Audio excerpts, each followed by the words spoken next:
Ladies and gentlemen, buckle up because something just happened in Texas that nobody in the political class saw coming. Congresswoman Jasmine Crockett, the viral firebrand, the headline machine, the media favorite, just got rejected by her own party. Not Republicans, not independents, the Texas Democratic Party. So instead, Texas Democrats handed the lead to James Talarico in a primary battle for the United States Senate seat. Let's just say it wasn't subtle. There were complaints about delays in Dallas County. There were whispers of irregularities. There were hints of rigged. Now, wait a minute. That language sounds familiar, doesn't it? In a country where Donald Trump is back in the Oval Office, the irony here is thicker than Texas brisket, folks. This is not just about one race. This is about power shifts and party fractures and whether this is a warning shot or a political earthquake. So if you like straight talk with a little bit of bite here and there, be sure to subscribe to the channel, join the movement, and if by the end of this show you're thinking, okay, that was worth it, be sure to tap the like button on the way out. All right, let's go ahead and break this down. Nobody saw this coming. In Texas, the political class assumed Congresswoman Jasmine Crockett was on the fast track. Cable hits, viral committee clips, social media fire. She wasn't just running, she was ascending until she wasn't. So instead of lifting her higher, Democratic primary voters handed the lead to James Talarico in the race for the United States Senate seat. Now, let this sink in. This wasn't Republicans blocking her. This wasn't a red wave. This was the Texas Democratic Party saying, no thanks. That is the earthquake right there, guys. Because when your own party says no, that hits different. Myself and Colin all read, we're about to file a lawsuit to keep the voting polls open. We were able to keep the polls open, but I can tell you now that people have been disenfranchised. The Supreme Court also said that they are to separate any votes out that came in after 7 p.m. So here's the deal. I have no idea how it is that clerks are going to know who was in line by what time, because the rule is that if you're in line by 7, then you get to vote. What this means is that we will not know what votes are to be tallied from Election Day out of Dallas County. For sure, we won't know that tonight. And so they specifically targeted Dallas County, and I think we all know why.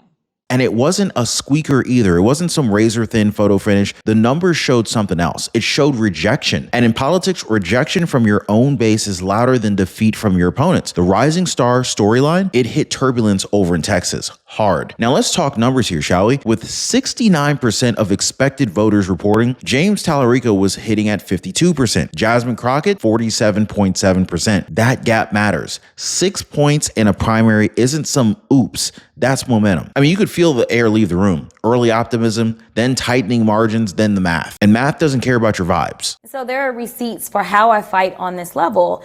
We know that Mr. Talarico has been on the state level and he's never been engaged in this type of fight. And so we don't know what will happen. We don't know if he will be able to thrive in this environment. What we do know is that in 2021, as I mentioned, breaking quorum, we do know that we broke quorum as a caucus. Mr. Talarico and I were actually in the House together. And ultimately, there were people that decided that they didn't want to continue fighting. He was one of those people. Media chatter had painted Jasmine Crockett as the energetic future of Texas Democrats, the bold voice, the headline grabber. But as precincts rolled in, the story flipped. Suddenly, the future was trailing. Suddenly, the narrative wasn't about elevation. It was about vulnerability. Momentum matters in politics. And this one is moving in the wrong direction for her. What is the sense in Texas of how James Talarico upset Crockett? Yeah, so Congresswoman Crockett definitely came into this race with the name recognition, and these two candidates were fairly similar in terms of their policy positions, but they had two very different pitches for voters. Crockett really pitched herself as a fighter, someone who was going to take on Donald Trump and stand for Democrats, whereas State Representative James Talarico was talking about taking on economic and political systems that are run by billionaires, saying that yes, he was going to take on Trump, but also that he was pitching himself as sort sort of this big tent Democrat who would bring in independents, who could bring in disaffected Republicans, whereas Representative Crockett was really focused on bringing in and juicing the Democratic voter turnout. And so two very different strategies there. And we see that Talarico was the one that ultimately proved successful. But I will also say that it was a very long night last night, and Crockett actually came out and said she did not think that there was going to be a result because there were all of these issues at the polls in Dallas County and also in Williamson County in Austin, near Austin. And there's currently this legal battle going on over whether or not the extra 2 hours of voting that had been granted, if those votes are going to be allowed to be counted at this point. But regardless, based on the numbers, it looks like Talarico has won it here. The optics were brutal because this wasn't just a loss. This looked like a correction, like voters were recalibrating. And when voters recalibrate, careers can wobble. So the numbers come in, the gap widens. And instead of a simple we'll fight on, something else was bubbling up. Concerns, questions, delays. Congresswoman Jasmine Crockett begins pointing to irregularities, mentions delays, suggests something isn't right. And then suddenly the language sounds familiar. Claims about vote timing, questions about counting, concerns about fairness. Now, here's where the irony meter explodes. Because in a country where Donald J. Trump is back in the Oval Office as of March 2026, after years of debates over election integrity, hearing a Democrat raise concerns about election processes, that's a twist. Anybody else find that kind of funny? It's not an attack. It's not an endorsement. It's just interesting. So when the shoe is on the other foot, rhetoric changes real fast. What used to be dismissed as conspiracy talk suddenly becomes procedural concern? Wow. Interesting. Politics is funny like that. Now, here's the real headline, guys. So much attention and money on the Democratic side. James Talarico defeated Congresswoman Jasmine Crockett in that hotly contested primary. In a victory speech, Talarico said he was going to take back Texas.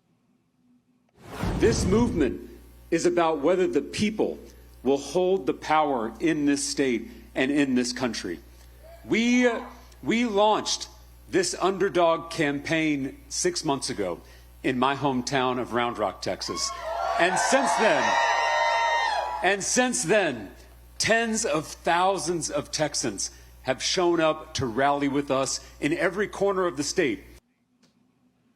All right, Jasmine Crockett, meantime, cited voting issues in Dallas and said that, in her words, people have been disenfranchised. Now, there's a lot of big stories coming out right now out of last night's election, and one of them is going to be the Latino vote in Texas. That's really what propelled James Talarico over Jasmine Crockett. And Jasmine Crockett is set to likely, this will likely be the end of her political career as we know it. She had to not run in the primary for her House seat. So I imagine you'll see her leftist nonsense all over the news going forward, including her election denialism here. But that Latino vote you see in Texas is going to be a key indicator going not only into the runoff for Republicans, but also into the general election. This is a base that moved quite frequently. You saw a big move in the 2024 election for those Latino voters toward Republicans. And are we going to see that pendulum swing back? With this runoff coming in May, you will see what is going to continue to be one of the most expensive primary in U.S. history.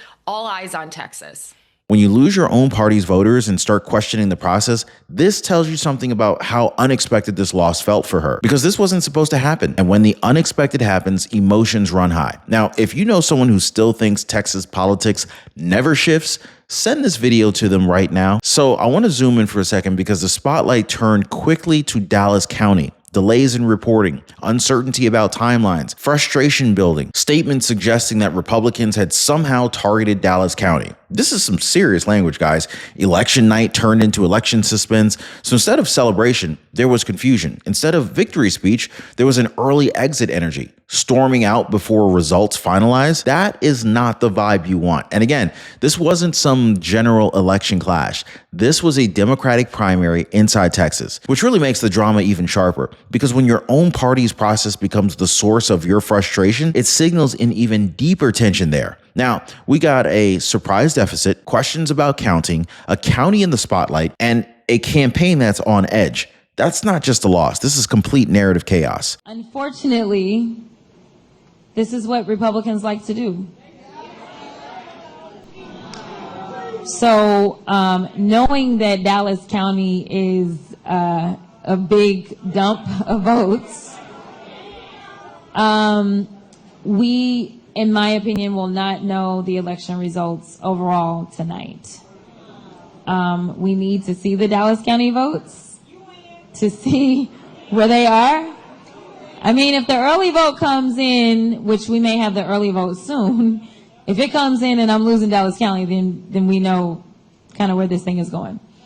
So, so that's my news, is that we're not going to have election results tonight, in my opinion, based upon what specifically is taking place in Dallas County. Unfortunately, this is what Republicans like to do. And so they specifically targeted Dallas County, and I think we all know why. So I want you to enjoy yourselves, but I won't be back tonight because I have no idea of when we're going to get results, and I fully anticipate it won't be until tomorrow. So. Now, I do want to pause for a second because moments like this one, this really reminds me of something. Waiting rarely fixes anything, and that applies to politics. It applies to our lives. The version of you 6 months from now is hoping you don't ignore this moment. Your Medicare plan won't fix itself. Your coverage won't magically improve on its own. You already know that, and you also know that waiting until there's a problem is never the smart move. That's why I partner with Chapter. They help you to do the responsible thing now so that your future self doesn't pay the price. Most people are choosing responsibility today. Most people are already calling the phone number on your screen right here, 909-563-8279, or they're clicking the link in the description down below of this video to go to askchapter.org/Ron. And honestly, taking action before there's chaos, that just makes sense, doesn't it? All right, so let's get back to Texas. Let's be honest. Congresswoman Jasmine Crockett built a brand. Fiery committee exchanges, viral confrontations, sharp one-liners. She became known fast. And in modern politics, attention is currency. But here's the hard question. Does attention equal votes? Because what this primary suggests is that some Democratic voters in Texas may have wanted something different than Jasmine Crockett. Maybe less spectacle, more steadiness, less viral moment, more long-term positioning. Now, this is not an insult. This is just a contrast. There's a difference between performance politics and policy politics. So when voters shift from one to the other, feels like rejection. This is why this result hits harder than a normal loss, because it hints at fatigue. Fatigue at drama, fatigue with identity first messaging, fatigue with headlines over homework. And when your own base starts looking for substance, that's not just a campaign setback. This is a cultural signal. So I want to talk about the man who benefited from that shift, James Talarico. Now, on the surface, calm, soft-spoken, measured, not explosive, not viral. Now, he doesn't dominate committee clips. He doesn't trend for confrontation. He presents as a thoughtful person, which politically speaking can be powerful. But here's where conservatives are paying attention. Talarico has made theological statements describing God in non-binary terms, language that signals progressive ideology beneath a composed exterior. This is why some on the right see this guy as more strategically dangerous than Jasmine Crockett, because high energy opposition is easier to mobilize against. Measured opposition, that's harder. A loud opponent fires up your base. A calm one sneaks in the middle. I want to start off by thanking Congresswoman Crockett. She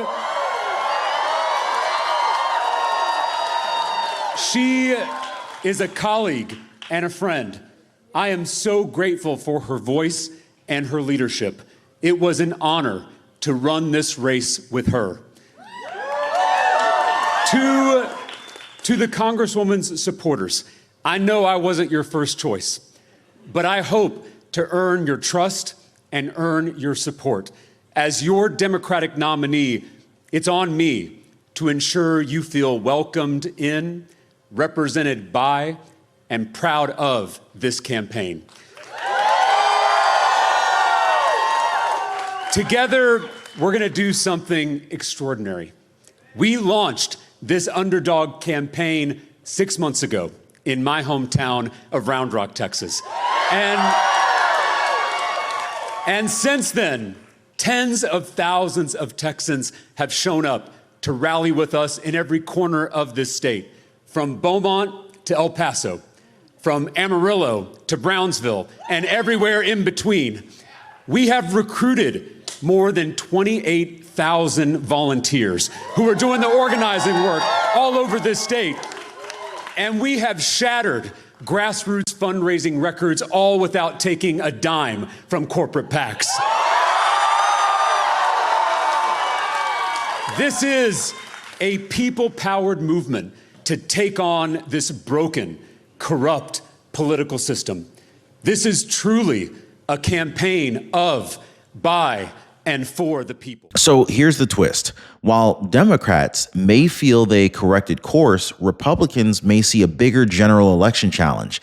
Not flash, but finesse. And in politics, finesse can win quiet voters. Now, here's the uncomfortable truth we all have to live with. For many Republicans, Congresswoman Jasmine Crockett was predictable. Fiery clips, sharp rhetoric, clear ideological lines. Now, that kind of opponent is easy to rally against. She energized the right. Fundraising emails practically wrote themselves. But James Talarico, different animal. Soft tone, measured delivery, less confrontation.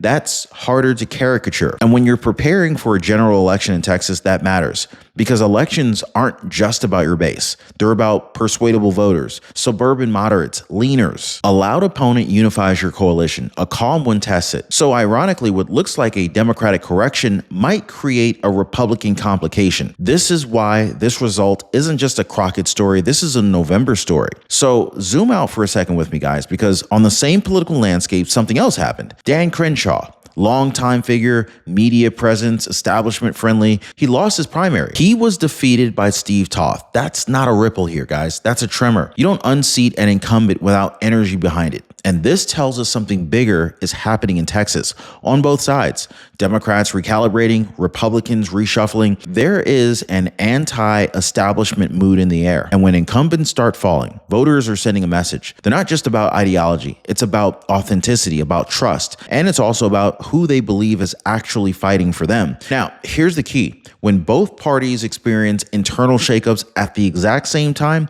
that's not a coincidence. That is a political season shift. So while Democrats were dealing with the shock of Jasmine Crockett falling behind, Republicans were having their own family debate. On the one side, you've got John Cornyn, longtime incumbent, institutional, seniority, establishment comfort. But on the other side, you got Ken Paxton, outsider energy, fighter image, base enthusiasm. And then, of course, there's Wesley Hunt, sitting in third place, but holding voters who lean more toward Paxton than Cornyn. This is important because if this consolidates behind Paxton in a runoff, that signals something powerful. The Republican base in Texas is not looking backwards. They're looking for edge. They're looking for combativeness. They're looking for alignment with a national mood that has shifted since President Trump returned to office. So this is not just about Jasmine Crockett losing. This is about Texas redefining itself. And so when Texas redefines itself, the country feels that. Now, let me ask you something. While politicians fight over power, how long have you been sending power and money to your bank every single month? 30 years? 3 decades? And most homeowners think the only way to pay off a mortgage early is to sell their house, drastically slash their lifestyle, or throw massive sums at the principal. That's what people assume, right? What if you could eliminate your mortgage in just a few years without selling, without becoming a hermit, and without winning the lottery? Imagine waking up with no $3,000, $4,000, or even $5,000 monthly mortgage payment hanging over your head. That kind of freedom changes everything, doesn't it? I created a simple 4-step system to show homeowners exactly how to do this. Click the Mortgage Eliminator link down below and see what's possible. Your future self will thank you. Now, I want to zoom out a little bit further here, guys, because Democrats, they don't have unlimited resources. They're defending seats in Michigan. They're eyeing opportunities in North Carolina. This is where money goes. This is where attention goes. So if Texas starts leaning more solidly red at the Senate level, strategies will triage, and triage means sacrifice. So if Republicans span their majority in the United States Senate, it doesn't just affect 2026. It also shapes 2028. Judicial confrontations, legislative leverage, national narrative. This is why what happened to Jasmine Crockett isn't isolated. It fits into a larger realignment story. This is one where both parties are tightening internally before the general election battlefield opens wide. And the stakes? They're not local, they're structural. Now, ask the bigger question here, okay? Was this just a primary loss, or was it a signal? When Jasmine Crockett built her rise, it was powered by visibility, energy, confrontation, viral moments. I mean, it worked for a season, didn't it? But voters are not static, they shift. This is why this primary in Texas may be showing its fatigue. Not outrage fatigue, but maybe performance fatigue. There's a difference here. People can handle disagreement, but what wears thin is the constant spectacle. And when voters start gravitating towards someone like James Talarico, who presents as a calmer person, more measured, less theatrical, this tells you something. It doesn't mean ideology disappeared. It means tone started to matter again. And tone shifts are often the early signs of deeper realignment. Now, remember, this is happening in a moment where Donald Trump's back in office. The country just went through a major political reset. So when the top resets, the layers below adjust to that. Texas might be adjusting, not left, not right, but inward. That's worth watching though. So now here's where we land this thing, guys. For Republicans celebrating, pump the brakes, guys, because if James Talarico is the nominee, he may be harder to beat than Jasmine Crockett would have been. Calm beats chaos in some elections. Measured beats loud in others. And Texas is competitive enough that complacency is dangerous. Now, at the same time, Democrats cannot ignore what just happened here. When your own base shifts, you got to pay attention to that. This primary wasn't just a result. This was a warning flare for both parties, because November doesn't reward overconfidence. It rewards discipline, unity, turnout. Texas is not blocked. It's contested, and contested states decide national futures. So whether you see this as humiliation, correction, or earthquake, one thing is clear. Something moved. And when Texas moves, the country listens. God bless, and we'll see you on the next one.